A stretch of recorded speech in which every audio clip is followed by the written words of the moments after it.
there live?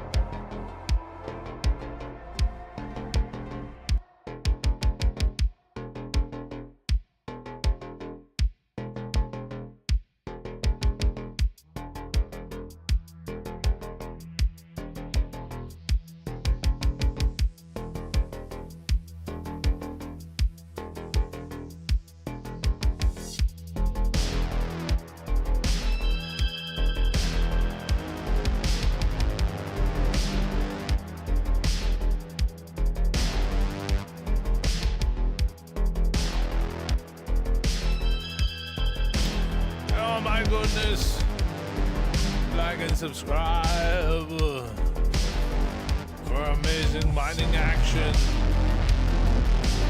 Oh, the sounds, too many sounds. It hurts my ears. You're a horrible DJ, Stash. You're horrible. Cha-cha-cha. How you doing? It's Thursday, my dudes. Yeah, it's Thursday. So, how are you? How are you? Excited for the weekend? Are you getting up to something good? Let me know down in the comments, Let me know. How are you? We are going to play some more out of order. I've got ideas. I got some ideas. I want to build a little building, but I also just realized that we could also do some questing for the... What? Steel. We could do the steel. So I'm just sitting here in the background grinding away oil so we get more and more points or something. So yeah, we'll go from level 15 to level 17 quicker. That's what we're looking for. But also, I was thinking about move the camera, Gary. Over here. One of the quests is build or do steel and electronic parts. This is where iron comes out. So we got to figure out a way to bring out this in 3 different directions or 2 different directions, but split it up because 3 things are in here. We need to go into certain directions to make iron. But then we got to build up the hill. Oh my God. I think this is what I'm thinking. But even then, where is it? Oh my, what? Huh? There should be a shitload of dirt in there. Maybe there isn't. Oh God. Where's the dirt? Okay, whatever. So, we've got to build out towards there. I don't really know, because I don't know what's going on. I have a guess. I haven't looked at any videos. I'm just guessing. Because I know it says you got to take iron, put it in a smelter, and put it out. But we have 3 things in here, so we got to filter this out in 3 different directions. I'm guessing. I am guessing. I also found out that this is horrible to dig down in here. It's terrible. We're too high up. We're supposed to dig. Oh, fuck. We're supposed to dig down in front. And we can't do that here, so we're going to continue digging with this guy in there. All right, let's go back to our stories. We got new stories, Gary. We got new stories. We got new stories. Where are they? Where are they? Stop yelling at me. Please don't.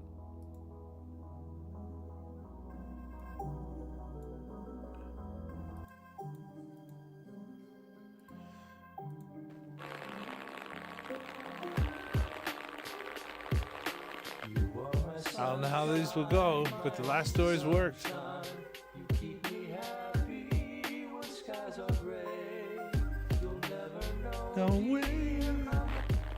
Adult men playing vid games. Yes, baby, Tracy. Tim Daisy. Why not? It's fun. If that's your opinion, just wait till you see how much I've wasted on sim equipment. Oh my goodness, look at these controllers. And then I've got flight shit, and then I've also got driving shit, and then I got triple screens. Oh, you'd be appalled. Oh. Yeah, you know, or you could get a boat. Or, I don't know, some other shit. Stream Elements bot running. Learn how to customize the bot here. Oh, shut up, bot. https://docs.streamelements.com. I always wonder, like, what should I spend my money on instead of this dumb shit? And I'm like, oh no, I don't want to ride a bike. I thought about buying a small engine so I could learn small engine repair. That'd be kind of cool. Oh, fuck. No. But even then, like, what is, like, do you get an ultimate frisbee or frisbee golf or some shit?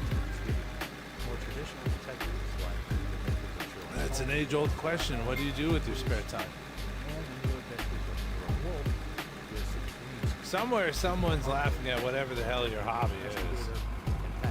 Yeah.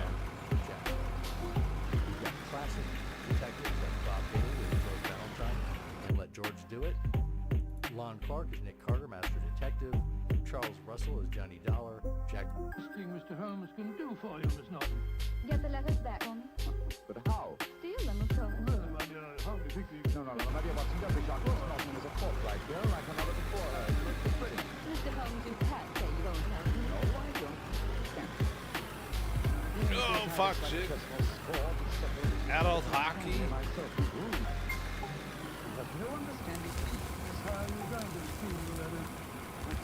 Or whatever sport you're into. What's that, pickleball?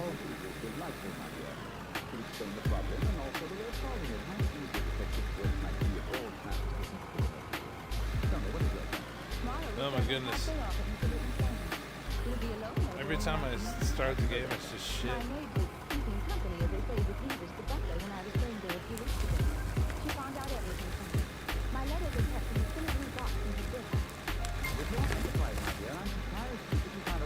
So I found out about this company called Dynamic X, and they do autonomous vehicle controlling like this. It's pretty interesting. They build the whole setup for it. It's quite crazy. I think there's a few companies that do that shit. I don't know who's the best at it though. But that's kind of wild that you can do this. Oh, fuck. You can do this stuff with the robots. Okay. The radio program is not loud enough.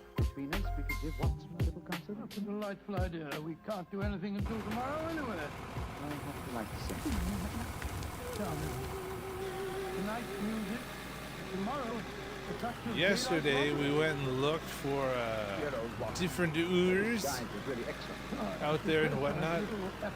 Out towards the left, this, that, and now way over there. It was terrible because we had to use the fucking some other vehicle. We put it away. It just took forever. But everything was cool. We found one that was paid-er. But my thing is that shit's going to be lower down. And even in what we're digging up here, we sometimes get the diamonds, the rubies, this and that.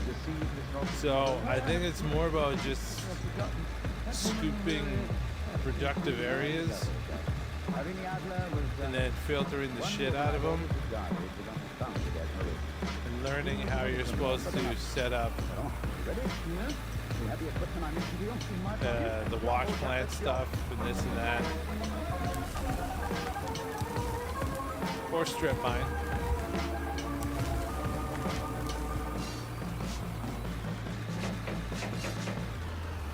I think we got one more scoopy poopy in there.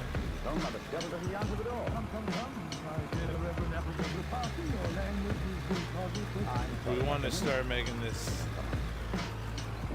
hole steeper so we can get this first group of gray down here, but also we got that gray section in the back of this hole. Fuck! They're bumping this. I don't like it. I'm using my flight pedals for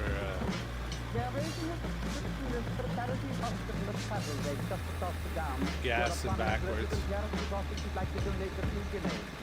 really not very interested. I've given as much to charity this year as I can afford. Oh, it's a fine course, sir. I'm giving my medical services. But yes, Tim, thank you. I appreciate it. It's true. Who else has contributed to this fund? If you were still here, I'd say, what are your hobbies? What do you do? What do you do? Yeah, man, what the fuck are you supposed to be doing? I have no idea, man. Is this list of subscribers going to be published in your paper? Oh, yes, oh, yes. I'll give you 10 guineas. I'll get my... I like filming shit, so Now, it's a thing that I'm always doing or wanting to do. So I was like, okay, let's go out and do some fishing. I want to film that. So I gotta have my buddy fish or some sort of shit, or I want to live stream that kind of crap. line over the desk. That's it. Is the filigree box in there? There it is. Splendid. That's why I bought my truck. You promised that you would. Just wish to make sure. I wanted to do some camping shit, and then I realized I'm terrified of the woods, so we don't do live streaming of the woods. And it's also super expensive. I know that voice. It's Hero, the butler. Quite correct. Well, Davis, you need one revolver at the door. Don't have to need you. I'm not in the least interested in my master's help, Dr. Watson. In fact, if you're dead, I should do that. What are you up to, Steve? I'm taking advantage of a situation. Hit that like and follow for terrifying woods live streams. No, we do live streams from my truck. We go on adventures. We go with our buddy Cal. Someday he showed up last night in last night's live stream. Doctor, that was a fine place to break off your story. He was in our YouTube video for with your hands above your head. What finding happened next? No, at least you didn't get killed, or you wouldn't be sitting here in California tonight telling all me the stuff in that storage unit, the pinball machine. Speaking of the pinball machine, oh no, wrong Take me vehicle. back, Doc. Take me back. We're going to be working on that pinball machine coming up. In the winter, I don't get paid as much, so I couldn't put any money towards the pinball machine. I hate to seem ungracious, but I'm dreadfully afraid I'm going to... And I went away on vacation, and that just wrecked everything. But yeah, I need like $600 to replace 2 certain portions of the pinball machine. Hopefully it's only $300 because that's one of them, and then the other one's like $300, $400.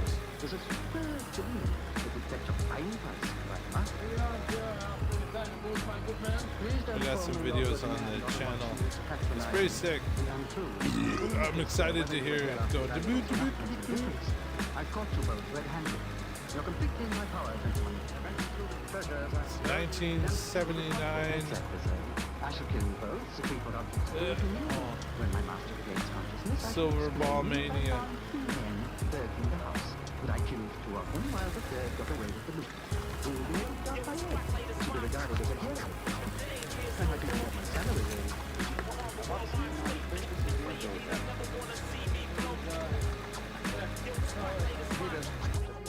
Turn round. But don't try any tricks. One last request. Yeah. What is it, sir? I'm keeping my pets. Gold and money there across the sword for some of the greatest criminals in Europe. My life has been attempted many times, but I've always escaped. This is to be my swan song. Please be the privilege.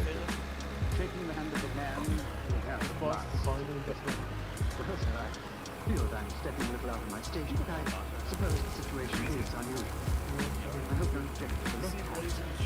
I'll keep the revolver in my right hand. Goodbye, Sherlock Holmes. Goodbye, Beaver. My congratulations. That's cool. My congratulations for being a fool. I'm getting old, Watson. That must cost my skill at direction. Oh, wait. Got the desk to tell. Good, but I think you'll get the thought of closing this desk drawer. I don't want this to be exposed to purpose in case we come to. There we are. Didn't we get the taxi police home? Please, great Scott, no old fellow. Our Well, we're burglars in disguise. Two facts that would be hard to explain satisfactorily, no? We must head to the bee farm as soon as possible. Yes, I suppose you're right. Miss Norton will be waiting for us there. And tell her what happened. Poor girl, I'm afraid she's in for something of a shock.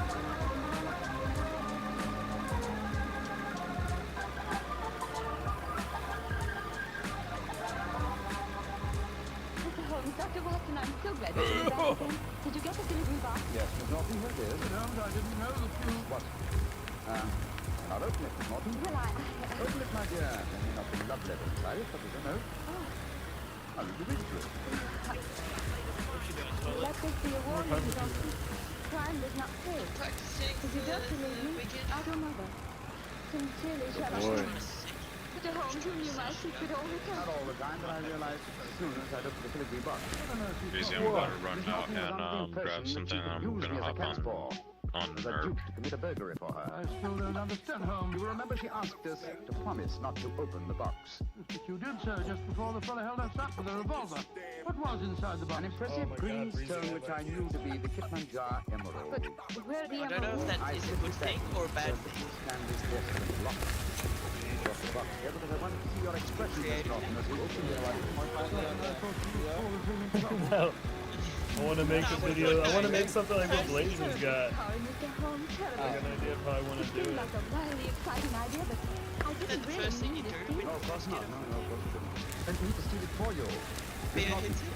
I'm convinced you knew that your mother once outwitted me, and you presumed to think What? it would be the same. So I'm just the only one then? Ran you over to the police. So, Mr. Holmes, Yeah. can't you then? I certainly could. Goony. But I'm not going to, but we will. First, you're young and impressionable. And this will teach you a lesson. Well, and in the second you place, were. I How have was it? trained Oh, it's as a fucking witch. phenomenal. Not that. You should try it. But I want Remember, Miss Norton watch to it. Don't have an deny hour. Is there Don't VR deny the porn? good pleasures in life. You can go walk over to the cook chair. Before I go, there's one favor I want to ask. VR hentai game? What is it? Could I keep this delivery box with a note inside it? It would be a reminder No, all I my was life just of using having the old fucking, the Pornhub fucking VR thing that they had. No, you have to, Return it now without closing out. they don't have that anymore because of the fact that, In any case, I you now don't have like to have proof of age. I can indulge in a city last year without Where you're at. Very well, Miss Norton. You may keep the box. I shall always treasure it. Thank you. Oh, it just pops up and says, "Are you 21 or older?" And I say yes. No, not for us. Would that be for Sherlock? Sucks to suck. Just any fucking website. Yo, what do you think? What do you think about that car thing that they were talking about in the Snapchat? You know that's a real thing. Right? All cars after 2027 Oh, the are gonna have like cameras and computers in them to be able to detect if you're sobriety. like drowsy driving or sober or intoxicated, and it can limit your use to your car or let you not even use your car. Yeah, that's a real thing that they're actually doing. This is what happens when you guys don't vote Any for your car that's fucking created mayor. after 2027 will be built in with the parts installed to do that. It wouldn't know you're high, but it would detect things with like your eyes and shit. It's like a real thing. Look it up. Like it's for real. Oh, what if I'm normally what if like I like from the day when I get that I What's just stolen? Well, my greatest I mean, that's probably the way to do it. emeralds removed from his So you case. can't speed, you have to drive with both hands on the wheel type shit.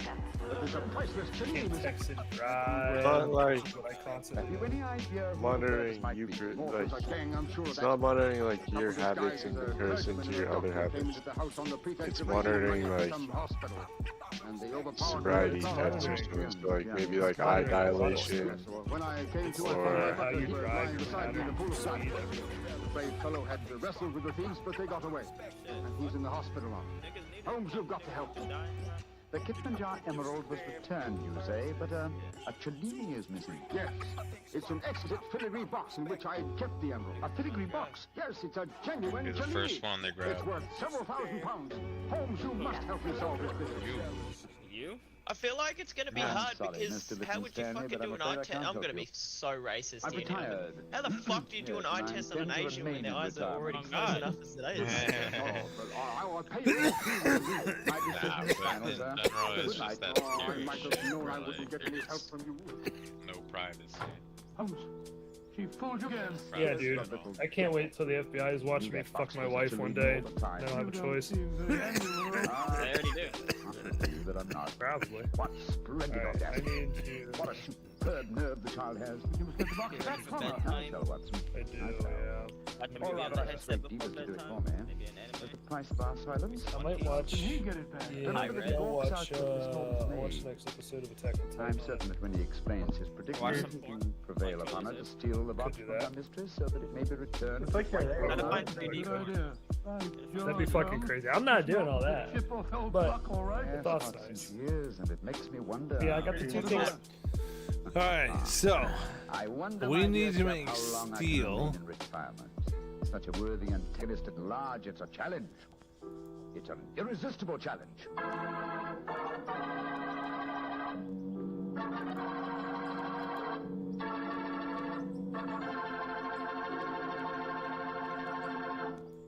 You know, Dr. Watson, I just can't get over the way you and Mr. Holmes let that girl, Irene, was that her name, pull the wool over your eyes.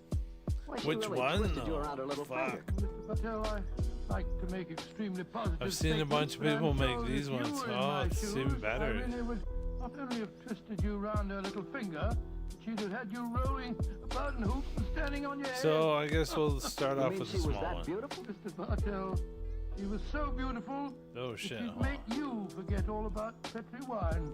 Dr. Watson, no girl is that beautiful. Oh, how young Okay, you so really we are. saw that So, one. Dr. Watson, what story are you planning to tell us next? Conveyor. All Alright, so we need some I'm going to straights. tell you an adventure that took place many years ago and involved Holmes and myself in one of the most fantastic Christmas Eve situations in which we ever found ourselves. I think you'll like the story. I call it The Night Before Christmas. Next, Mr. Chameleon and the We're Hanging gonna get Judge 4 of murder those. case. Tonight, we again present the famous Mr. Chameleon of Central Police Headquarters in his famous cases of crime and murder. Brought to you by Four the of makers those. of genuine Bayer aspirin. Mr. Chameleon, as you know, is the famous and dreaded detective who frequently uses a disguise to track We're down gonna a get killer. rid of those. I just Disguise don't know which at all which times is recognized ones by we the might audience. need. Tonight we give you Mr. Chameleon in the Hanging Judge murder case. The story opens as the famous Judge Hatch, known Okay, so it's far gonna and come wide out. as the Hanging Judge, is seen striding rapidly and impatiently might along need one of the another. corridors How many of the splitters Cyrus did we Blackstone get? We got Museum 4? Okay. in a totally quiet have enough. residential section of New York. And with the judge is his young and obviously puzzled daughter, whom we hear saying, Father, what's this all about? Why did you insist on coming here to the museum today? You'll soon find out, Barbara. But I want to know now. After all, you've never come near this museum before, even though Cyrus Blackstone was your cousin. Then suddenly you decide that you have to come here this afternoon. Father, are you listening to me? I've seen that man before. Alright, so. Which man do you mean? Oh Yes, shit. I've certainly seen him before. Barbara, come in this room quickly. Father, what Come is this? in here quickly. I don't want him to see me. I'll pretend to look at this antique wooden box. But Father, the sign there says do not touch. All these things are very valuable. Never mind the sign. I'm going to look at this box. Then I propose to have a little talk with the head of this museum, Miss Priscilla Ames. Miss Ames? Yes. Incidentally, this box is a work of art. Come and look at it, Barbara. Come. Father! Father! Oh, good heavens, he's dead! He's dead! Jesus. And a little later, we find Mr. Chameleon, the astute and dreaded detective, entering the still room where Judge Hatch lies lifeless. And he is saying to Detective Sergeant Dave Arnold, What a place for murder, Dave. Quiet sanctuary like this, surrounded by wonderful works of art. Never expect violence to take place within these walls. But it did, all Okay, right. so 3 things come out of Bullet here. hole in his left temple. Shall I have the doors locked, Mr. Chameleon? Yes, please, Dave. No one is to leave the museum under any circumstances. Okay. Who's that with you? Oh. Are you Judge Hatch's daughter? Yes. I'm Barbara Hatch. I'm Chameleon of Central Police Headquarters. Were you with your father at the time of the murder? Yes. He was looking at that antique wooden box. I suddenly heard a shot. You didn't see who fired it? No, I was so startled. Mr. Chameleon, who could have killed my father? I was always afraid something like this would happen. Why? He was known as the hanging judge. Hard but just. He sent many men to prison. Yes, that's very true. Did he receive any threats recently? He wouldn't have told me. Miss Hatch, I'm sorry to have to question you, but of course I must. Silas Blackstone, who founded this museum, wasn't he a cousin of your father's? Yes, Mr. Chameleon. Well, then you came here often? No, we didn't. Hold on. This was the first time we ever visited here. What? Yes. But today, Father insisted on coming here. He wouldn't tell me why, except he said that he wanted to see Priscilla Ames. Just a moment before he was shot, he mentioned her name. Who is Priscilla Ames? She's in charge of the museum. Father's whole behavior lately was very strange, Mr. Chameleon. For a whole week, he'd been absent-minded and worried. Now, you say that he was disturbed by something. Have you any idea what? No. But just today, he told me to put his gun in the shopping bag I carried. That bag there on the chair. Oh, let me see the gun, please. Father had never taken the gun out of the It's house. way easier if I just... He kept one there because it's a big, lonely house. But it was evident that your father expected trouble in this museum today. Here at the museum? Mm-hmm. But why, Mr. Chameleon? Mr. Chameleon. Father's gun. It's not in my bag. What? Let me have the bag, please. Miss Hatch, think hard. Where was this bag at the time that your father was shot? Why, I'd laid it down on the chair. The chair is right by the door, and the bag is a loose one. Someone could have slipped the gun out. Who? Must have been someone in the museum. All I know is Father said something about Priscilla Ames just before he was killed. And you think this Priscilla Ames could have taken the gun? Well, Why would I take your gun, you malicious girl? Are you trying to make trouble for me the way your father did? Oh, so you are Priscilla Ames. I'm Chameleon. What is this shit? Miss Ames, suppose you tell me how Judge Hatch made trouble for you, and why yours was the last name you mentioned before he was murdered. So Barbara Hatch told you that, did she? I said Father Did mentioned she? her name, Miss Ames, and he did. Just before he was shot, Miss Ames, you said Judge Hatch had made trouble for you. What sort of trouble?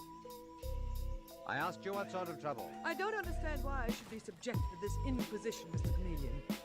Everybody knows that Judge Hatch was called the hanging judge, and I'm certain that there wasn't a man in New York more criminals wanted to murder than him. It seems quite obvious that one of them killed him. Miss Ames, I am still interested in what was the trouble between you and this murdered man. Mr. Chameleon, to you this place is just a museum.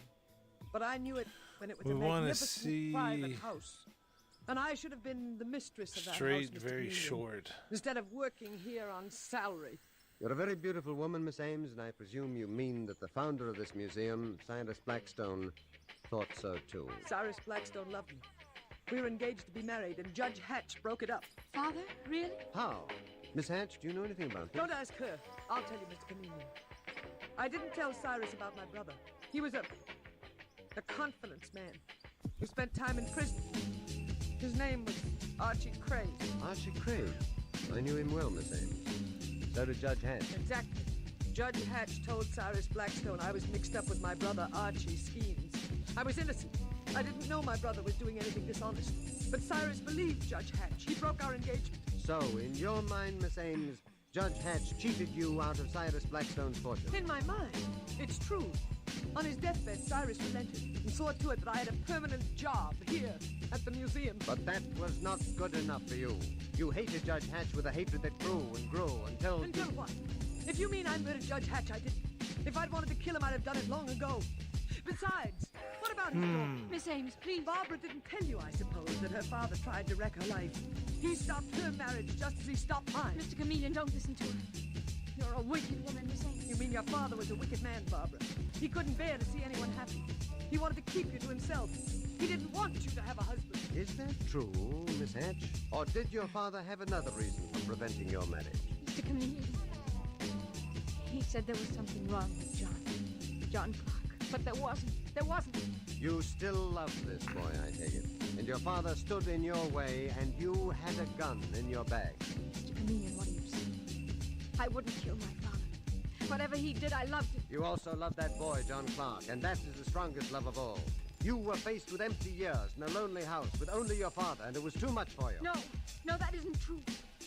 And why would I pick this museum as a place to kill him. On the other hand, Miss Hedge, you carried a gun with you, and that gun has mysteriously disappeared.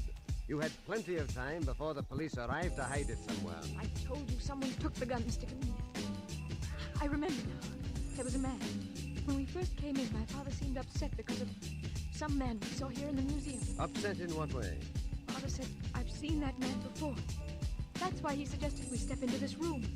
That's why he pretended he was looking at that antique box. Why didn't you mention this before, Miss Hedge? It slipped my mind. Could you identify? It slipped my mind. And I gave orders that no one was to leave the museum. My bad. Oopsies. I'm not sure, but I can try. Miss Hedge, you and Miss Ames wait here, please. I'm going to find Detective Sergeant Arnold. Dave. Yes, Mr. Chameleon. I was just coming in to see you. Mr. Crosley and I have been looking for a murder weapon. Who are you, Mr. Crosley? Philip Crosley at your service, Mr. Chameleon. I'm Priscilla Ames' assistant. I help her run the museum. You've been looking for the murder weapon. Any luck? Not yet. Tell me, how many people were here at the museum at the time of the shooting, Mr. Crosley? Oh, quite a few. School teachers, tourists. They're all in a room upstairs, as you instructed. Any men? Judge Hatch mentioned seeing a man who looked familiar to him just before he was murdered. Oh, of course. There was one very distinguished-looking man. Looked like, well, a Hollywood conception of a foreign diplomat, Mr. Chameleon. Gold-headed cane, Homburg hat, striped trousers. Foreign diplomat? Wait a minute, Mr. Crosley. Does he also sport a monocle? Why, yes, he does. Mr. Chameleon, you don't think... Indeed I do, Dave. Go and tell the distinguished gentleman that I want to see him. Oh, Dave, after that, call the police commissioner. Send someone to Judge Hatch's house, go over his effects, and see if he'd received any threatening letters. Yes, sir. Mr. Chameleon, this will probably be one of the easiest cases you've had to solve. Why? Because Judge Hatch was known as the hanging judge. And from everything I've ever read about him, a lot of criminals would have liked to kill him. It looks as if all you'd have to do is check up on the people he's given stiff sentences to. Check on them, and among them you'll find your man. So you're interested in criminology, Mr. Crosley? No, I'm afraid that's a little far removed from the quiet occupation I follow in a museum. Well, your hunch may be a good one at that. Dave, you send in our friend with the monocle, please. Okay, Mr. Chameleon. Particularly anxious to see him. Mr. Chameleon, do you mean that you know this man? Mr. Crosley, unless I am much mistaken, he's Andy Matthews, a well-known fence and confidence man. And I see that I am not mistaken. Hello, Andy. Hello, Mr. Chameleon. Well, this is a pretty mess. I walk into a museum to get a little culture, and what happens? A man is murdered. Police all over the place. Oh, it's awful tough. But tougher on Judge Hatch. Now, look, Chameleon, I'm going straight. You haven't had much chance yet. You were just released from prison after serving an 8-year term. Judge Hatch didn't sentence me. No, he didn't. But he sent your best pal and partner, Shorty Mason, to the chair. Now, what do you know about this murder, Andy? What were you doing in this museum, and where's the murder gun? Why don't you search me, Chameleon? Because I think you're too smart to kill a man and keep the gun on your person. And I think you're too smart, Chameleon, to even dream that I'd kill Judge Hatch. You haven't forgotten, I hope, that he was well known as the hanging judge?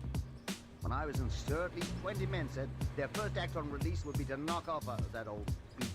You get my point, old man? The point is that those 20 suspects you so kindly present, Andy, are still in stir, but you are out and on the scene here. Okay, what is this stuff? stuff? Judge Hatch's daughter will identify you right now, Andy.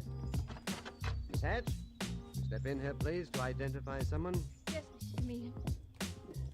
Miss Hatch, is this the man that your father saw just before he was shot? Is this the man who disturbed him so that he ducked into a room to avoid being seen? I don't know, Mr. Chameleon. I honestly couldn't say. Sorry, Chameleon, your mistake. Miss Hatch, you go back into that room, please, and ask Priscilla Ames to step out here. Yes. Miss Ames, Mr. Chameleon wants.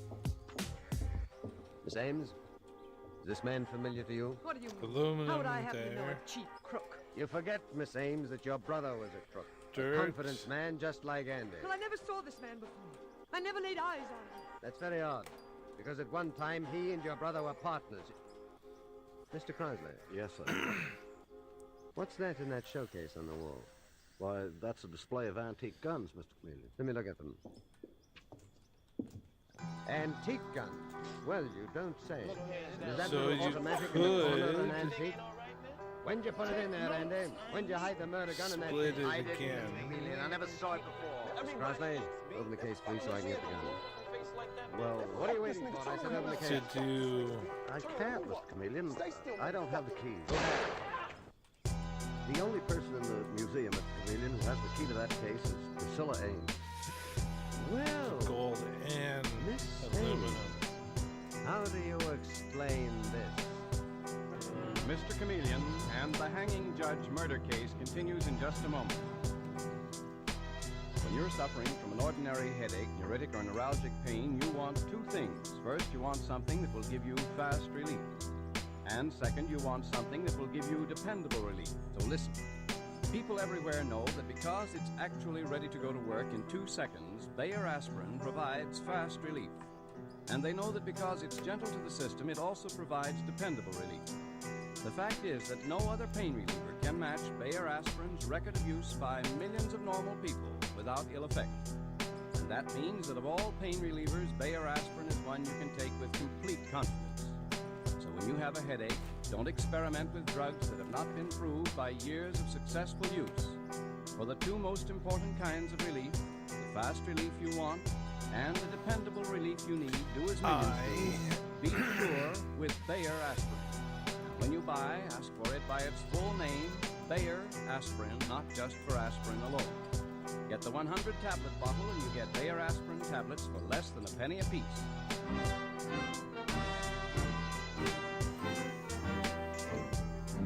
And now back to Mr. Chameleon and the hanging judge murder case. It is a few seconds later in the Blackstone Museum where Judge Hatch was mysteriously shot to death.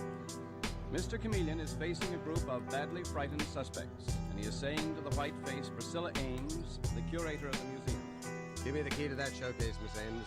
One with the antique guns and the murder gun among them. I haven't got the key with me, Mr. Chameleon. Mr. Crosley, your assistant says you are the only one who has a key. Then I must have left it somewhere. I haven't got it with me. I do intend to wait while you look for it, Miss Ames, not to smash the glass case. And here is the disappearing gun. The gun that killed Judge Hatch.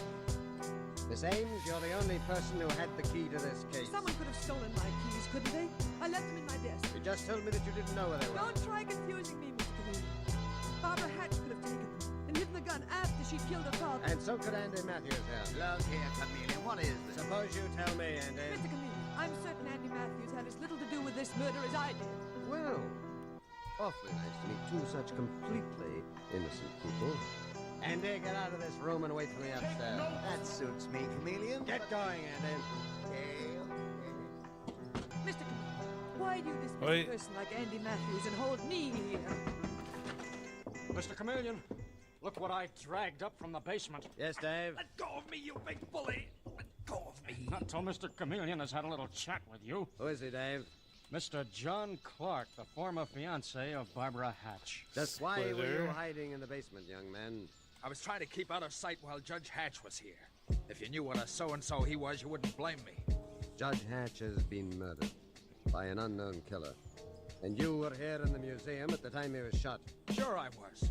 So what? What does that prove? A lot of people were in the museum. John, be careful. I mean, don't be so disagreeable. Keep out of this, Barbara. I know what I'm doing. I'm beginning to see why Judge Hatch objected to you as a possible son-in-law, John.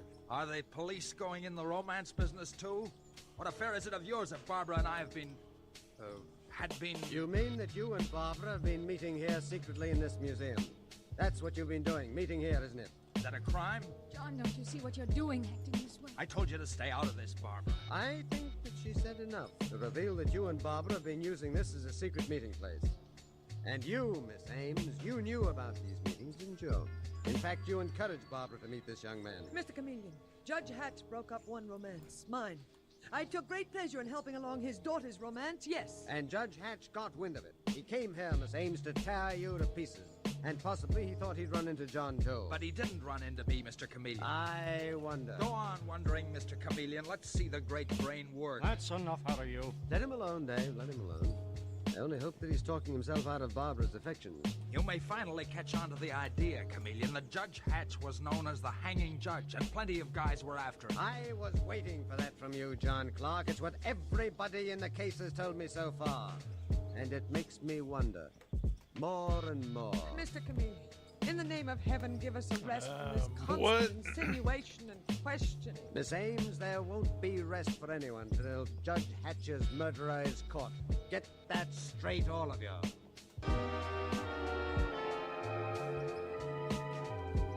It is now the next day, and we find Mr. Chameleon at Central Police Headquarters in the office of the Commissioner of Police. He is saying, Good morning, Commissioner. Tell me, have the boys picked up anything for me? Well, the newspapers have certainly picked up plenty, Chameleon. The idea of the hanging judge being murdered seems to be most intriguing to them. Putting you and me in the same sack as a couple of nitwits. Don't take it so much to heart, Commissioner. Well, anyway, here's what the boys picked up, Chameleon. First, this partly burned letter taken from Judge Hatch's room. Oh, thanks.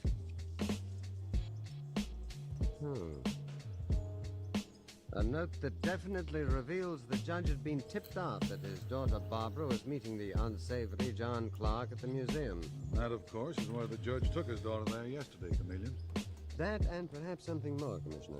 What more? Is there a report yet on whether Barbara had been carrying any packages or anything else from the museum after meeting the boyfriend, John Clark? You just came in and your guess was right, Chameleon. Got the story from the doorman at the museum. So she has been carrying things away. Where'd she take them, Commissioner? The Apex coffee shop down the street from the museum. A hangout for Andy Matthews and a number of other crooks, including a couple of fences. The Apex coffee shop, Well, well. Chameleon, you don't think Judge Hatch's daughter killed her own father, do you? Incredible. Ghastly. Happened before, Commissioner. Love-crazed girl, domineering, arrogant father. Anyway, it gives me an idea. Commissioner, order that museum reopened to the public right away. Open to the public? Why take that chance? Because it'll draw a big crowd of morbid curiosity seekers and give me the chance to go in there disguised as one of them. I want to draw the Apex coffee shop and that museum closer together.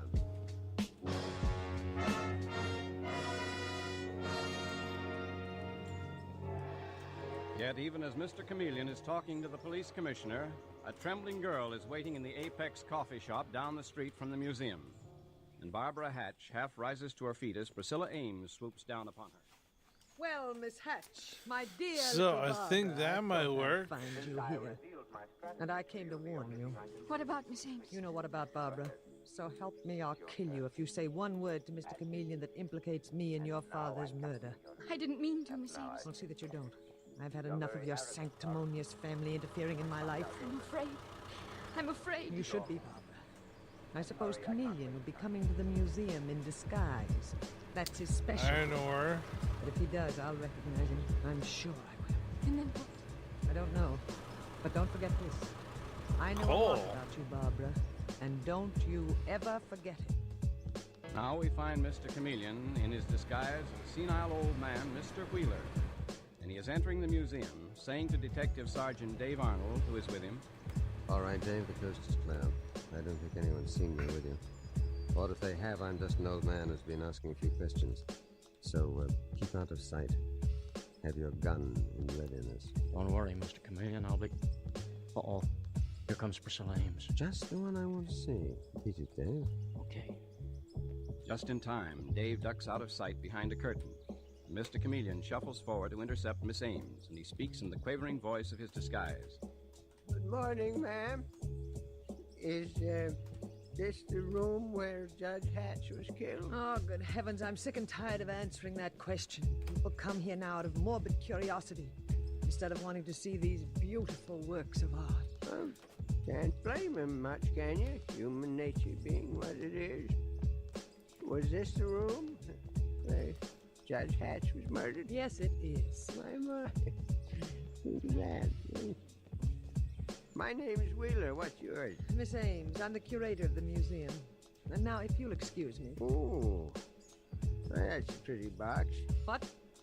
I say that antique box is mighty pretty. Mind if I look at it? Okay. I run this museum, not for Mr. I'll be careful. get mad because people come here out of morbid curiosity. Then you get mad when people look at your works of art. Mr. Finger, that antique box is not to be touched. Don't you see the sign? Do not touch. I'm not hurting it, Miss A. Put it down. You've got no call to speak to me like that. All I want to do is look inside the box, and I'm going to. Got him, Dave? Yes, I've got him, Mr. Chameleon. Your shot nicked him in the arm. And bring him out. Mr. Chameleon.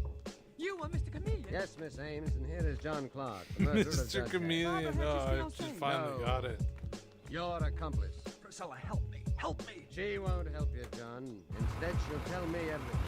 She wants to save herself from a murder rap. It was she who gave me my first clue. And she lied about not knowing where the keys were. Mr. Chameleon. Judge Hatch had picked up this antique box.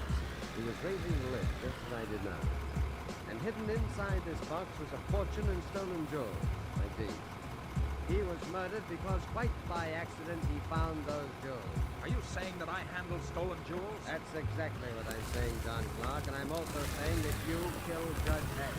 But the gun was Barbara's gun. The gun you sneaked from Barbara's shopping bag, you mean? No, I... John Clark, you and Priscilla Ames were working together, passing stolen jewels. And this is how it was done. Barbara used to come in here to meet you. And if you weren't here, she took a small package in that antique box and turned it over to a messenger at the Apex coffee shop, who in turn gave her a love letter to you. The Barbara was a romantic dame. She'd no idea that she, a judge's daughter, was being used by criminals to pass stolen loot. I'm saying nothing. No, but I am. We found a half-burned note in the judge's room. A note for Barbara, from you, John Clark, which thanked her for following instructions. Well, the judge found it too. He suspected what was happening. He followed his daughter and saw her meet a known criminal at the coffee shop. And you, Miss Ames, were in on the whole scheme. I didn't murder Judge Hatch. It was John Clark. Why, you... Hold him. Enough. All right, that's all. Thank you, Miss Ames. I can use your testimony. And I'm not a jewel thief either. I was just afraid to interfere. Afraid? You're enjoying it. It was sweet revenge, a bitter joke. A bitter joke to both of you that the daughter of the judge you so hated should have been tricked into helping a ring of criminals. What you didn't know was that it would lead to murder and your own arrest. You, John Clark, as the actual killer. You, Priscilla Ames, as a possible accomplice. No, I had nothing to do with it. You had full knowledge that crime was being committed. And your failure to report it is in itself a crime. And with these words, Mr. Chameleon concludes tonight's murder case.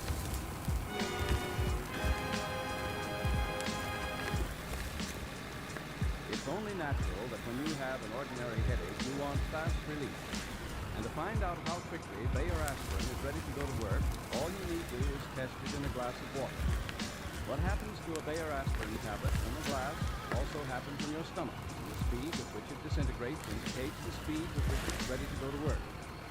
When you make this test, you'll see that Bayer aspirin tablets start disintegrating almost instantly, are actually ready to go to work in 2 seconds. Hence, they provide remarkably fast relief. So when you need something to relieve pain, be sure of how quickly it will act. Be sure with Bayer aspirin. When you buy, ask for Bayer aspirin, not just for aspirin alone. Get the 100-tablet bottle and you get Bayer aspirin tablets for less than a penny apiece.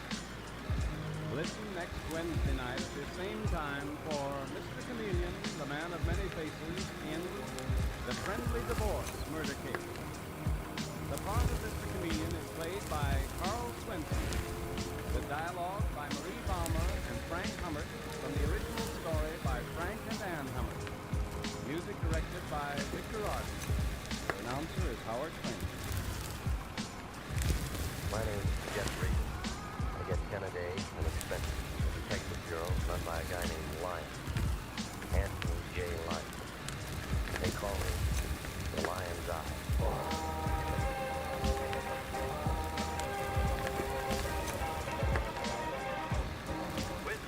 Oh, God. Investigators stand by for hard-boiled action, mystery, and thrilling adventure in tonight's story of The Man in the Door.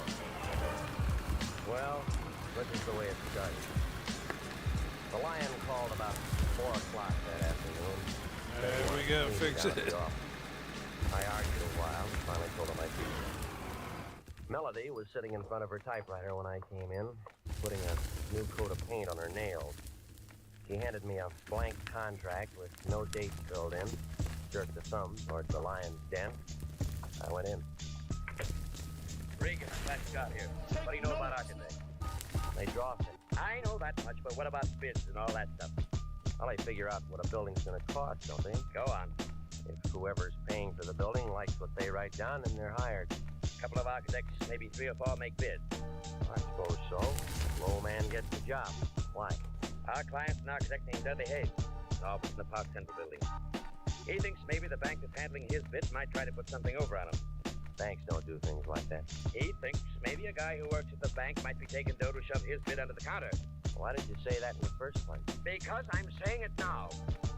Haynes wants us to look into it. Who do I see? Haynes first. Then he talked to him on the phone. I told him we'd have to have a contract and retainer before we did anything. That figures. So hop over there and find out what's what and make him sign that contract and get a check. Anything else? Make sure it's certified and call me if you run into any trouble.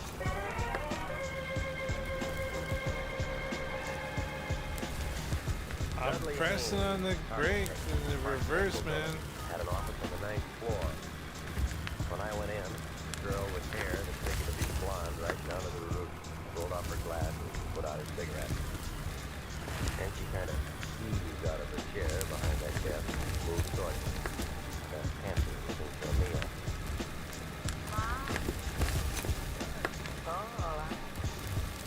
I might have to think of a different way to get in there. He always did that. I didn't know. He's an awful liar, lady. This. And they... Close. What? Jeff Regan. I don't know. We know each other. That's nice. I came to see Haynes. He wants me to look into something for him. I know. He's expecting it. I know. Well. Okay, windmillment. Hold on. For Haynes? No. This is his office, isn't it? But he spends most of his time at 902 Okay. into the...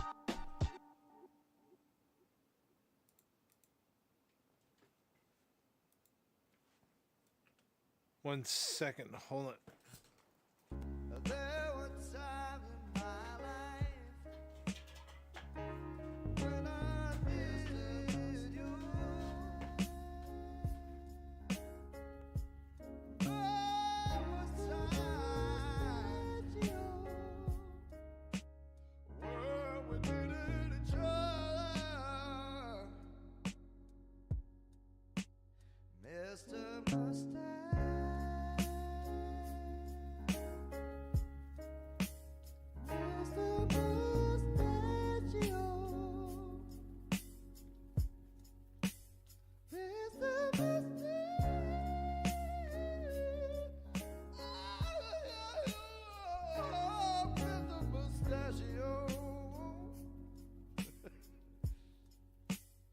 Oh, I need a friend.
went up there, I'll take you. You are. Well, we started Oh, yeah. down the I hall. pressed right Got buttons. about 10 feet from the frosted glass door at the end. We both stopped. We were looking at the outline of a big man behind the door. Both of us expected him to open it and walk out. Oh, he came out all right, but he walked right through it. Oh yeah, so we need a few You know him? buckets Bless your boss, lady. He's worth dead. to see if we got those. Lieutenant Salvatore Vendetti, Central Homicide What do you Detail, call it? showed up about 8 minutes after I called. He had his whole goon squad with him and a couple of guys. To see if the double-breasted smelters are working from the correctly. Attorney's office. They roped off the entrance to the building, got hold of the elevator operator, the man who runs the cigar stand, and asked him a question. Then when Vendetti looked at what was left of Haynes, he started yelling into a phone. Just because it'll last long enough that we can look and see. Where's his wife? We didn't have What do we do? We didn't have any back. So no one's gonna find let me easy. Rico, was he gone? Nobody's a client, so he signed a contract, Sally. We'll bring him a contract and find that he would do something for us. What? Talk to him. This? The Hayes was a messenger. Little officer several years ago. Thought that a man named Adler at the bank might give you money to someone who is dead out. They want to investigate what this way. Why do you think that? No. He worked for him. Well, I don't know, Leslie. Neither do I. Odd, isn't it? Who's Adler? Oh, it's just a name. Who else? Who else? Architect. Who else was making the bid? I don't know that. Now, where are we? Kelly!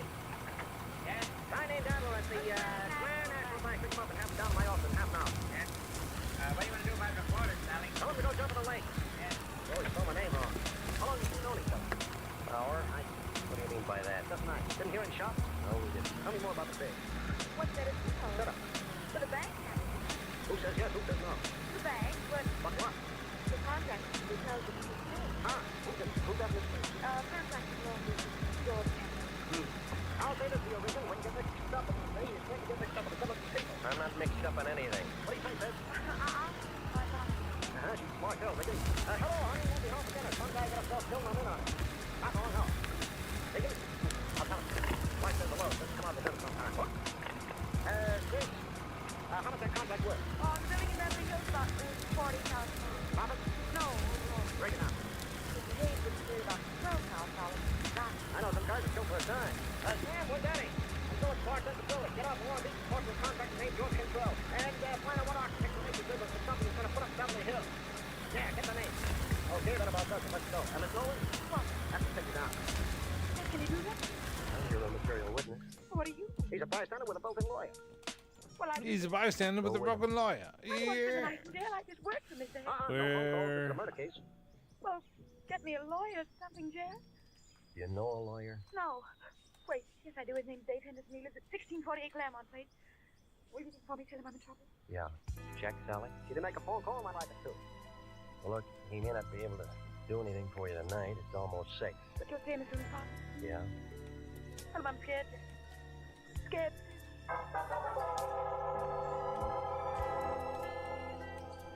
Well, I stayed there and phoned the lion, told him what had happened. And he got mad and yelled something about me being a jinx on all our clients, and then he hung up. So I went through the classified telephone directory under attorneys and Henderson. There was a Ben, a George, a Joe, a William, but no Dave Henderson. So I drove out to the address that she'd given me.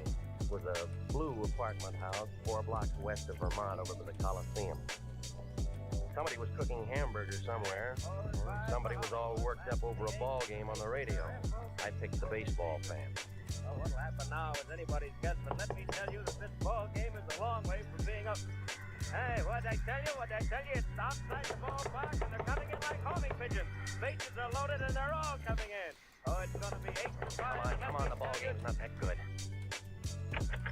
What's so important, Pilgrim? I'm with the ball game. I'm looking for a man named Dave What the Henderson. fuck Boy. in the fake world is this Somebody bullshit? told me he lives in this apartment house. Who told you that? Does he live here? Try looking at the mailbox. No name. You cop. Private type. Does he live here? Jory lives here. Where? Enter the hall, 106. Thanks. Oh, he's a lawyer, is he? With his kind of friends? Ha! What does that mean? You're young, ain't you, Crew? I got a driver's license. Let me tell you something. don't go knocking on no doors and hear a ball game. Remember that. Yeah, I'll remember. And you can tell them Tessie Bogart is not to that one. And the score is 8-5 coming into the first half of the ninth. And this has been some ball game. No second. Come on in, it's unlocked. Your name Dave Henderson? Yeah, who wants to know? My name's Regan. I'm a private investigator with the International Detective Bureau. Wrong steer gumshoe, I don't need that. Look, I'm not looking for work. I'm looking for you. What you said was Regan? That's right. R-E-G-A-N. Regan. Regan. Learned that just an hour on computer.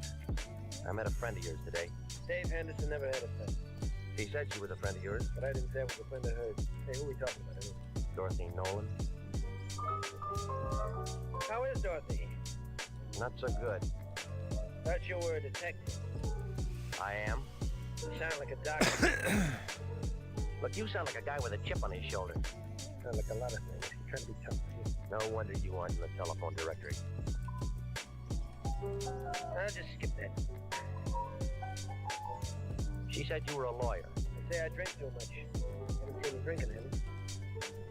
She wants you to get in touch with her. The man she was working for was murdered today. She kill him? Well, they're holding her. Material witness or suspect? Material witness right now.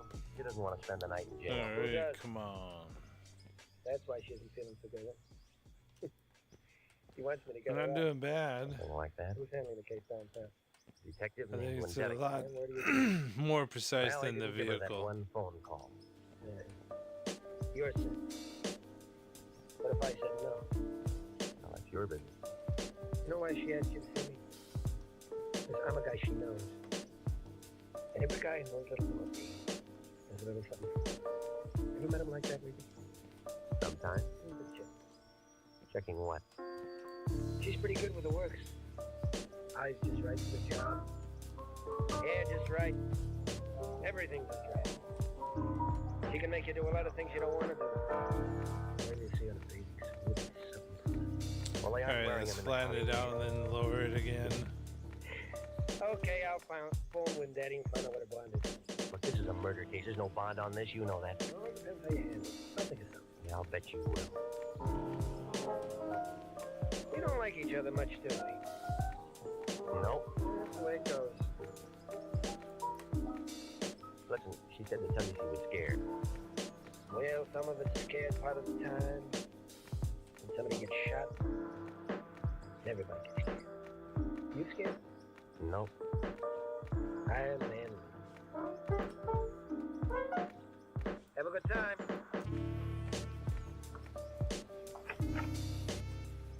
Did I say Haynes was shot? No. All right. Good thing. See you somewhere, people. Well, I stopped Lower by here. Musso Frank's and had the special, and then I went on home. I tried to make a couple So of many calls, little but tiny when Daddy was tickly-boo out, and the things desk to do sergeant in thought this I was a game. reporter, and he wouldn't tell me a thing Just about to Dorothy make Nolan. like, oh, we're gonna. While I was sitting there, the Tomorrow's phone live began stream's jumping gonna around be on the hook. Regan? Yeah. This is me. Where you been? Playing Called it you 20 out. times, not calling once. Well, I've been busy seeing a But lawyer. still, yeah. What do you need a lawyer for? I didn't You want aren't to just married. sit there Somebody and else needs one. Oh, not Dorothy play or do Nolan, this that off blonde who screen. worked up in Haynes' office when Daddy's holding her. good. I want you to go down and see her. What for? We can still make something on this thing if we play it smart. When I talked to Haynes on the phone this afternoon, I told him I wanted a certified check. So what? So that thinks there's a check for 100 pups lying around his office somewhere. And it's made out to International. Look, he's dead, remember? Everybody dies. Don't worry about it. We weren't even hired. We had a verbal contract. We had nothing. That check's no good to anybody but us. We didn't do anything for him. Well, buy him some flowers. Now hop down to the pokey and see that dame and find out where that check is. We can't do that. I talked to Harry Presidio and he'll give us a lead to get in. Hello?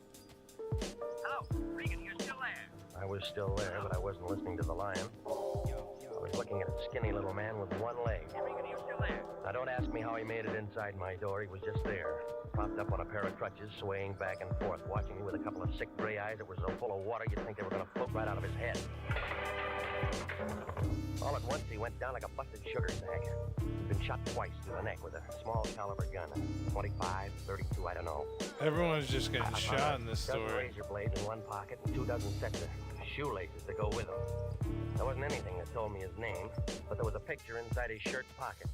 One of those things that you have taken in a penny arcade, you know, in front of phony pasteboard props. Well, a man with one leg was looking out from between a pair of painted angel's wings. And the guy standing next to him, who was smiling up at the halo, was the same man that I'd seen that afternoon. An architect named Haynes. A man who needed the private detective. A man who walked out a glass door and then dropped dead. And the one printed word above that picture stuck out like a wart on an egg that said, Happy Land. You were listening to the story of the man in the door. Tonight's adventure with Jeff Regan, investigator.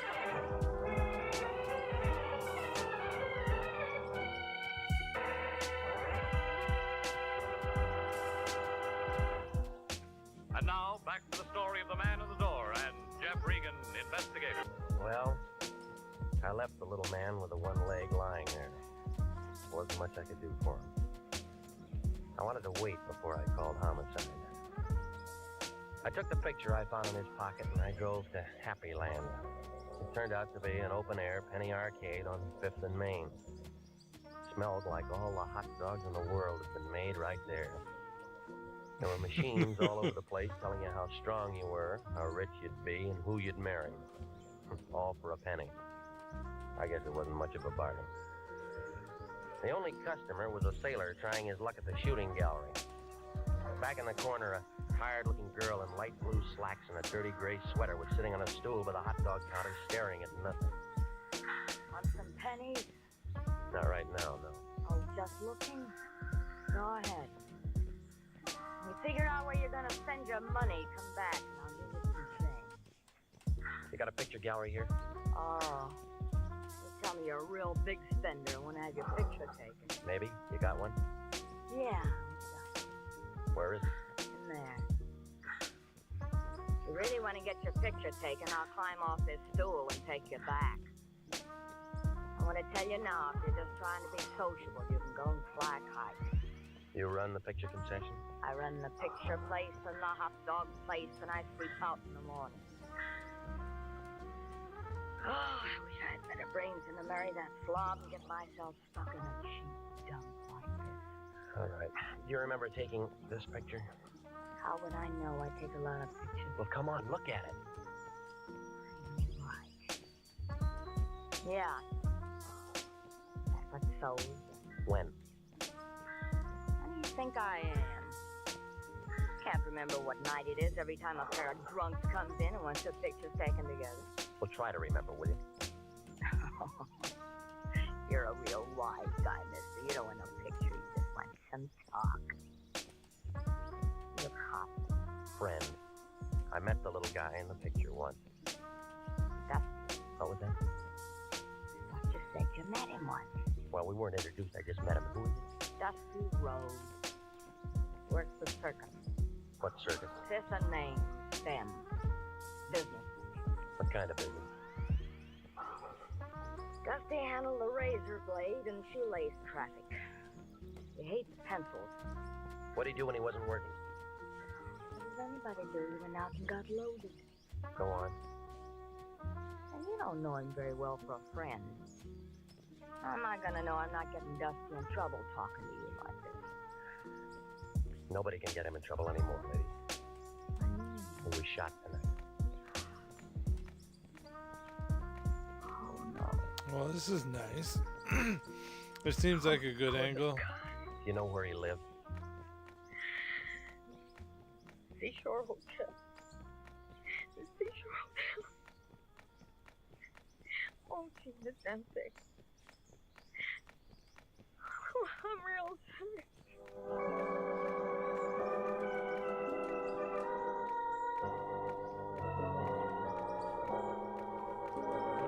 Brother, the Seashore caters to many types of people. Good and bad, just out of the pokey.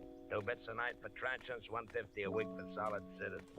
And sign and register, it's a law. I'm not looking for a room. Then you're wasting my time, brother. My beer's getting warm. Look, I'm a private investigator. My name's Regan. I liked you before you said them 2 words, brother, but you have soured me. Private investigator means private eye, and it all means cop. And you are not welcome. Now blow. I'm trying to find out something about a man named Dusty Rhodes. We do not ask questions and we do not give answers. Now blow. I was told he lived here. You'll find me tongueless, brother. Now blow. Did you know him? Now blow. During the last 5 years, I have acquired 85 pounds and a very bad heart. All right, have you in the alley right now. Oh, yeah, sure. Here. Abraham Lincoln was a very fine man, and he took a very fine picture. I seem to have found my tongue, brother. Will it be? The key to his room for a starter, huh? Disallowable and punishable by fine and imprisonment. Into the hall, turn the manifesto to the right. Thanks.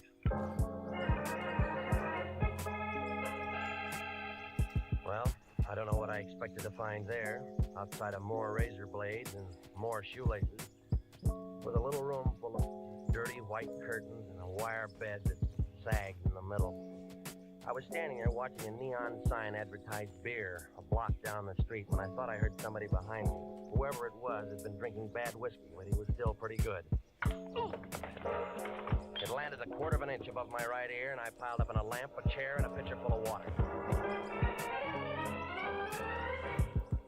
5 berries gets you a look, brother, but doesn't get you a room. Besides, it's already taken and the bed's over there. Now, come on. Yeah, you didn't go to sleep, brother. You was knocked to sleep. I apologize. Why the games? Who came in after me? You're the only one. You sure? My name's Sam Preacher. Brother, I'm very sure. Maybe he was waiting for me, huh? I don't generally ask him, but the question is this. Why? Oh, I don't know. Unless... What's the matter? Something missing? Just a picture. You can get lots of pictures. You didn't see anybody? That makes the 3rd time, brother, and the answer's still negative. Okay. Then let's blow, buddy, huh?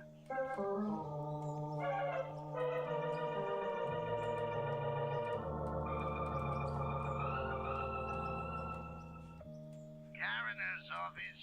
Luke, this is Regan. The lion's eye. What's with you, baby? When Daddy tells me you walked into one today. Yeah, I did. You got him there? Hey, Dudley, sure. Wanna come down and take a look? He's toe tagged, covered down real pretty. Yeah, I'll bet. Them 32 slugs was just incidental. The guy had 4 weeks in the outside. All right, give it to me. Haynes Dudley was dying from malnutrition, alcoholism, and a couple other things with long names. Give me one long name. Diabetes. He didn't Diabetes. A misspent life. Somebody's gonna take the gas check for putting up. Would Daddy know this? Sure. We'll sew up the hole for Mary. Well, you aren't finished yet, Luke. A guy with one leg dropped dead in my place a couple hours ago. It's after 11. I'm sorry, Luke. They connected? Yeah? Murdered? Yeah. Well, come down and see us anytime, Regan. We're open 24 hours a day.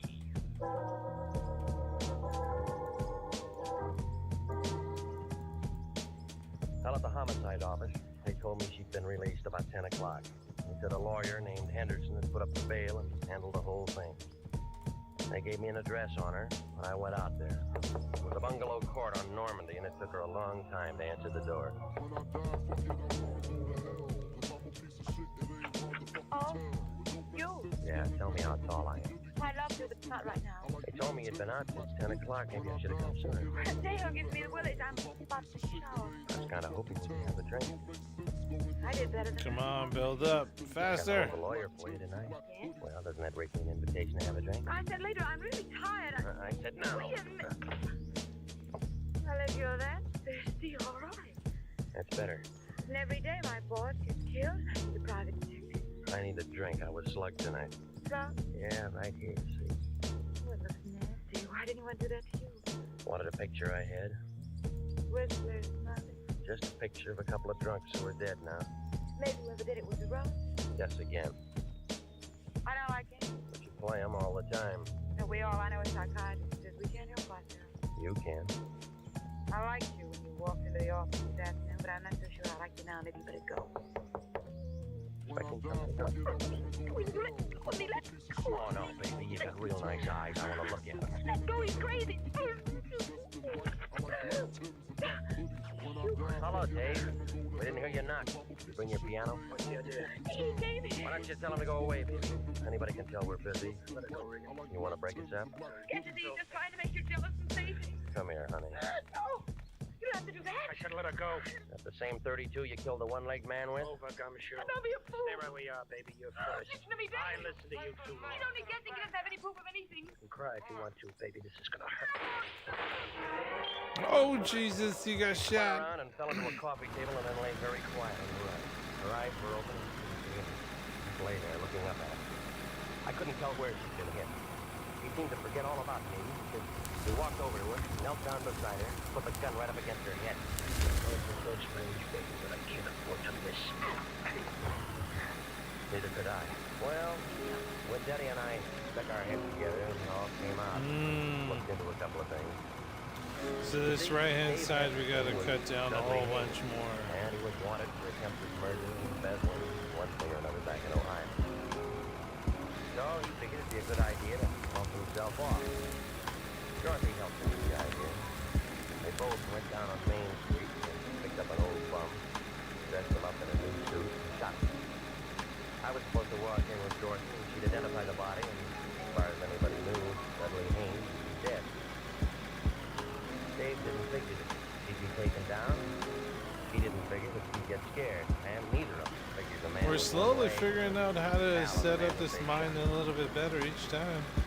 Well, it seems that they looked through a lot of files and figured that a lot of murders go unsolved. Maybe they did. Oh, shit. Well, anyway, they sat down on that little bench there in San Quentin last week. The one with that bucket of acid in the room.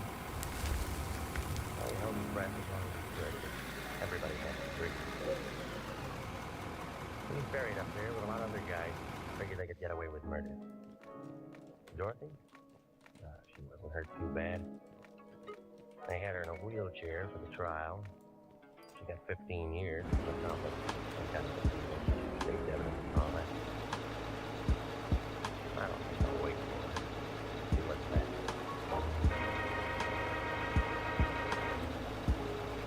Jack Webb is featured as Jeff Regan with Wilton Herbert as Anthony J. Lyons. It's CBS at 9:30 next week for more hard-boiled action and mystery with Jeff Regan, Investigator. Written by E. Jack Newman and produced by Sterling Tracy. Dorothy Nolan was played by Betty Lou Gerson, and David Ellis from Dave Hendricks. Lorene Summel, William Conrad, and Lou Krugman supported.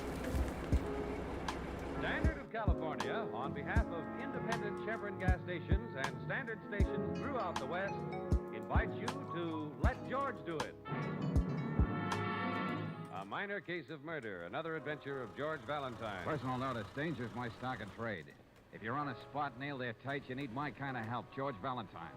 Write full detail. Dear Mr. Valentine, Esquire, one of the members of our Bearcat Social Club suddenly finds himself in a very embarrassing predicament. With more exactitude, he is in the can for murder. Exactitude. Now, knowing this fellow Bearcat as we do, we are convinced that he is innocent. Therefore, we are hiring you to prove same. As a starter, there is $100 in it for you. If that isn't enough, there's more where that came from. The rest of our Oh, we don't have to separate them. Shit. Our headquarters is 19 and a half Duane Street, and it's signed Chuck Wilson, acting captain. George, this sounds like a letter a kid wrote. But to quote from this provocative communique, a fellow Bearcat is in the can for murder. That's not kid stuff, Brooksy. That depends on just how old this fellow Bearcat is. Oh, they get old early down there around Duane Street. Well, we haven't had a social evening in a long time, darling. Would you suggest we drop in at the club? With great exactitude, I answer. Yes. Golly, I hate to think where they dug up that money for your fee. Stop sounding like a policewoman, Angel. All the Bearcats just got together and raided their piggy bank. Nice place you got around here, Chuck. It's just an empty store we fixed up. Yeah, but look at that furniture we got. See that red plush chair? Right out of the lobby of the Piccadilly apartment. Shut up, Barney, will you? Valentine, I believe in getting right to the point. And that's the way I like to do business, too, Chuck. What's on your mind? Now, look, Dan Corey is the real captain of the Bearcats. The cops got him jugged for shiving his stepfather. For what? Shiving him, lady. You know, pushing a knife in him. Oh. Yeah. But he didn't do it, Valentine, even if he said he did. Oh, he admits it. And just what kind of a miracle do you expect from me, fella? Just to believe what I'm saying and find out what really happened. Well, I'm here to listen. Well, the Bearcats have our own special rules, see, and we don't go back. Yeah, that's right. Let me read them to you, Valentine. Yeah, okay, Barney. The guy that goes looking for trouble unless it comes your way is going to get their tails kicked in. Oh, there's nothing wrong with that rule. Try never to cop anything unless it's from an enemy gang. The fine for violating this rule is $1. Now, there might be some question about that race. Well, get to the one we're talking about, will you, Bob? Oh, yeah, sure. Lead pipes, baseball bats, and other harmless things is okay. But don't carry dangerous Renovations. weapons. You might be tempted to use them and give the club a bad name. Oh, yeah, nothing like trying to stay out of trouble. Violate this rule and you get thrown right out. Yeah, now Danny made that up himself, see? Trying to set up the schmelters to get other things going okay, on. Chuck, let's say I believe you. And Danny confessed to the police for reasons of his own. Yeah, that's right. Now, can you think of anyone in the neighborhood who'd want to kill Danny's stepfather? Just about everybody. His stepfather was nothing but a phony. Always pushing people around, even Danny's money. Yeah, but did the babes go for him? Look, why don't you drop dead? Don't you see we got a lady present? Oh, don't let me craft your style. What else about Corey? Well, he was in some kind of a racket with Leo Sudan, see? They worked out at a Swede's pool room on Malone Street. Uh-huh. Well, you going to take it on, Valentine? What would you say, Brooksy? Well, George, I'd say if so many of the other guys are so sure about Danny being innocent, they may have something there. Yeah, I was thinking something like that myself. Brooksy, Yeah? you drop in and see Danny's mother. She lives just down the block, number 33. And while you do that, Angel, I'll get down to the jail and have a talk with Danny. Just what did happen that night, Danny? The story's the same every time they make me tell it. I came home that night from the club. The key was in the door, so I just walked in. Yeah? Well, the man who married my mother was leaving. He had his bags all packed. I knew right then he was throwing her over. So yeah, I know. But how is it the police didn't find the knife? I threw it in the river. Yeah? Why'd you go to all that trouble, Danny? And then walk up to the cop on the beat and confess? I don't know. I guess I was just half crazy. Oh, I see. So now you know. I don't think I know anything about you yet, Danny. I think you're holding out on me. All right, never mind about me. But do you think you're playing fair with Chuck, Barney, and the others? Think of those guys. Getting up all that dough and then hiring you. Well? They're nuts, all of them. And don't think I'm sorry for what I did. Corey had it coming to him. You don't treat any woman the way he treated my mother. I ought to know. After the swell way my real father always acted. Before he... All right, take it easy. You're just wasting your time, Mr. Valentine. Forget it. Danny. I can be just as tough as you. I'll be seeing you, kid. Come on. I know Danny admitted he killed Phil. But if anybody's to blame, it's me. Oh, mothers have a habit of blaming themselves, Mrs. Corey. Yeah, but I knew how he worshipped his own father. And yet I married a man like Phil. A man who lived his days in a pool parlor. He wasn't the father I should have picked for my boy. But you had the right to make your own choice. Oh, Danny and his stepfather fought right from the beginning. There was no peace in the house. That's when Danny became an altogether different boy. Started that gang of his. Oh, I suppose I should have known something like this was going to happen. Why do you say that, Mrs. Corey? A few weeks after we were married, Phil was coming upstairs from that pool parlor. What materials are you mining for? Everything right now. Down the stairs. We were trying to switch up and change things into walk out. Well, that's just going to make it look all the worse steel, for Danny when he comes up for trial. because we were having iron I ores. know. Everybody thinks they did it, but I can't believe it. Oh, I didn't know you had company, Okay. Mrs. Corey. Let's go get that anyways. This is Miss Brooks, a good friend. Oops. How do you do? Hello. Oh, I do hope you've been able to talk some sense into Mrs. Corey. She can't just sit around moping all day. Been very kind. Kind, my foot. I know what it means to feel you're all alone in the world. You forget I spent half my life in hallrooms in strange towns when I was in the chorus line. I think I'd better be running along. And you don't Yeah, have to we were worry about trying Mrs. to Corey, not a bit, get. dearie. Where is it? Like I told her, as long as I own this room, Yeah, melted there'll steel. always be a place for her here. And There's I also own it aluminum up in outright. here. Best kind of security for someone in show business. Oops. Like my late husband used to say. Tries to be so kind. Oh, now. All you need is a good sleep, and I'm going to see that you get it. That's good advice, Mrs. Corey. You want to look your best when you see your son. See him. Dan won't talk to me. He won't let me visit him in jail. Well, sometimes things change awfully fast, Mrs. Corey. So suppose we just wait and see.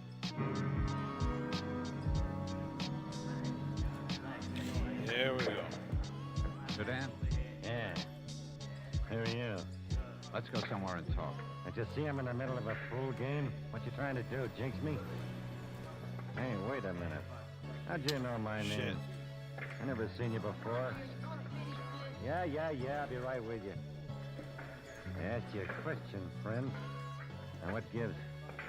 I thought we might have a little talk about what happened to Phil. You know, your business partner. You a dick? No. But I'm not just the inquiring reporter either. Okay, Oops. whoever you are, scram. I got $5 on this game. What was the deal between you and Corey? The numbers, racket, slot machines? What was it? I said beat it. Wouldn't you be at all curious if I told you maybe it wasn't Corey's kid who knifed him? Me? I ain't get a curious bone in my body. Okay. Have it your way, Suzanne. But I think you can tell me a lot outside. I got one thing to tell you. This looks like the only way. Hold it. Get the pool cue down, Leo. Don't tell me what to do, sweetheart. Give me please. that cue. That's better. I try to run a respectable place. Yeah, talking about that, you better put the pool ball back on the table too, Mac. Oh, this. Yeah. What's up, Matt? Leo Excuse almost me. got it between his teeth. Sweet. This guy's been asking me about Phil Corey. You don't say. Hey, look, be a nice fella, Mr. Run Along. Leo wants to finish his game. You and him got a beef, see him later. Somewhere else. Okay, you win. I know when I'm not wanted. Don't get me wrong, pal. Not against you personally.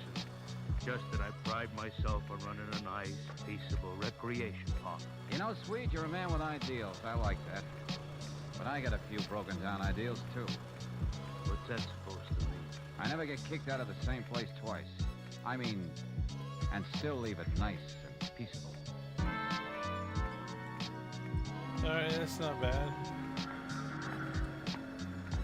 Hi, Valentine. Huh? Oh, Barney. Yeah. Where'd you come from? Oh, I was in that alley there all the time. Oh? Yeah, I was waiting for you to come out of the Swede's place. Now, what do you call this? Bearcat protection? Oh, no. I just thought you liked some company, that's all. Hey, what are you carrying there, anyway? That's a camera. Yeah, you ought to see some of the pictures I took with it. Hey, that's a pretty expensive deal. Where'd you get it? Oh, don't worry, Valentine. It's mine, all right. I can imagine. Now, what's the real gag, Barney? Huh? One of your club members gonna be on my tail all the time? Oh, no, nothing like that. We know you can take care of Okay, yourself. so is that doubled I just up? happened to be loitering in the alley, that's all. Be quick, Valentine. Get this doorway. Hey, Barney, what is it? Don't ask me no questions. Come on. Hey, what the devil is it, Barney? Oh, you mean all that noise? Yeah, you're dragging me in this doorway. Boy, look at that car turn around. It's getting away. I wish I could take a picture of it. Hey, what works, Barney? What's going on? Give. Well, Chuck figured you might be followed when you left the suite, see? So the Bearcats were already on the roofs up and down the street. They must have seen that car was trailing you. How do you like that? But all that stuff out there on the street. Oh, the street cleaning department will clean that all up in the morning. Nothing but ash cans, bricks, cans of garbage, things like that. I suppose I should say thanks. We wasn't going to let anybody wake you over. And you notice we didn't use no guns or knives. Oh, yeah. Perfect little job. Yeah, that's right. But what did you find out about Danny, huh? Nothing much, kid. Except now there are at least two characters who do anything to keep me from finding out what really happened to Phil Corey.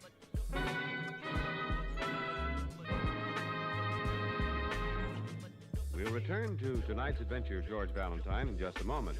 But first, a word to the wise motorist. If you have an oil filter on your car, remember it needs a little attention now and then. In fact, the filter element should be replaced every 6,000 miles. For after you've had that much service from your oil filter, you'll find the element is bulging with 2 or 3 pounds of dirt, most of it carbon and metal particles. And then it can no longer clean the engine oil. So to keep the engine oil in your car cleaner for longer periods, just make sure the oil filter element is replaced every 6,000 miles. It's another speedy service they're glad to do for you at standard stations and independent Chevron gas stations where they say and mean, we'll take better care of your car. And now back to tonight's adventure of George Valentine. Well, you find yourself working with a gang of rough kids called the Bearcats, just about as tough as they come. They won't believe that one of their members, Dan Corey, is guilty of murdering his stepfather.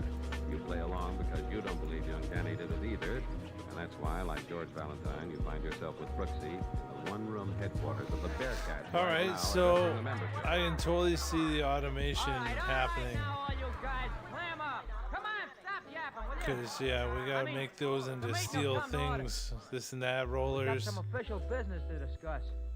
We're going Okay, to Mr. Valentine, keep the on floor is building yours. this Oh, farther thanks a lot, Chuck. out over the Well, chasm. fellas, before I get started, So I'm what do you say thinking about we're going to have unloading some of to those harmless weapons your start taking Constitution allows apart you to this carry? area there. But that's going to Okay, take I'm waiting, forever. Come on now, put them on the table. Well, come on, fellas. You're not afraid to walk down the streets like everybody else without all that I got to stuff. sell this game on to my friends, All getting right. them to come play with me. Well, okay, But even then, okay, we'd you have heard to what start the over lady said. again. Come on, get clean. Because they wouldn't want to play here. They want to play in their own thing together. Thank you, Angel. But yeah, it's, You hear that? He called the the multiplayer, All right, you forget can it. totally go crazy. All right, Valentine, what about Danny? I'm coming to that right now. I don't have anything like real proof to clear him. Huh? What? Hey, look, we're paying you $100. You're supposed to have all the answers. Yeah, that's right, like you said in that ad you had in the paper. Please, boys, let Mr. Valentine finish. You see, fellas, it isn't as easy as you think. Before I can help Danny, you've got to have absolute proof of his innocence. After you left the Swedes and talked to Almost Dad, $4 million. that ought to be enough for you to work on. It'd be a lot easier if I was sure we were This telling is each sick. other all we know about this. Yeah, so we're going to have to The truth figure is, out a unless big I'm way sure to of do that, it. I'm pretty much of a blind alley. Now, somebody here knows what I mean. You win, Valentine. Here. That's an ugly-looking knife. You see, Danny's old man brought it back with him when he come home to the Pacific. Got it off the Jap. Now, where did you get it, Chuck? May as well tell you the whole thing. See, I was standing on the corner that night, right next to the candy store. Danny went upstairs for something, and next thing I know, he was giving this to me. He said, make sure you ditch it, Chuck. Then he goes right over and gives himself up to a cop. Well, weren't you afraid that if this knife were found with Danny's fingerprints on it, it'd make the case really open and shut?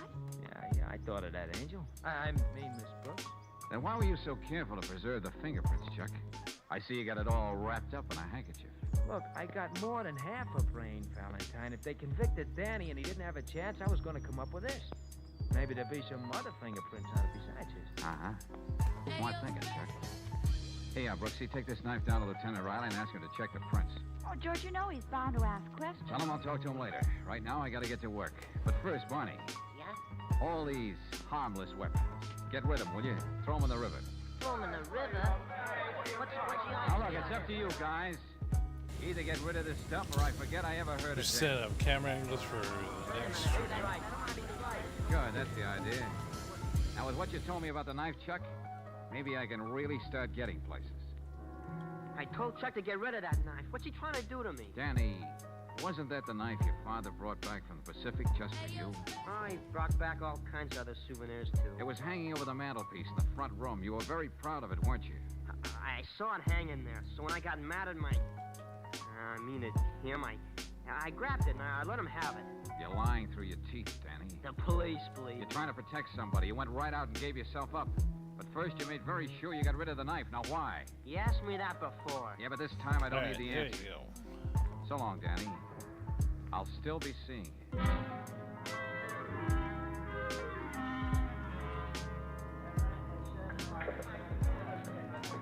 Swede, you and Sudan had me followed last night because you were afraid I might find out you were making book on the racism back at this joint. What are you talking about? I told you, Valentine, I run a peaceable pool parlor. Or on the other hand, I don't think you would have gone to all that trouble just for that. Maybe it was because the police didn't find just a railroad ticket, the key to his place, and things like that on Corey. They also found quite a wad of dough. The police never overlook anything, do they? Was he trying to get out of town with your cash, boy? Listen, Valentine, I never like to get one more tough, thing. but... Stop shoving me with that oversized bay All right. Speak your piece and get out. Okay. I found the murder weapon, the knife. Now that ought to tell us who the murderer is. Don't say. Excuse me. I gotta get back to my pool game. You, my friend, you're getting out of here. Go on, you heard me. Go on out. Not before I give way to an impulse I've had since I first saw that big beer belly of yours. Unfortunately, we're going to have this as a short stream. Ooh. Legends never die. Follow your heart, kid. You never go wrong.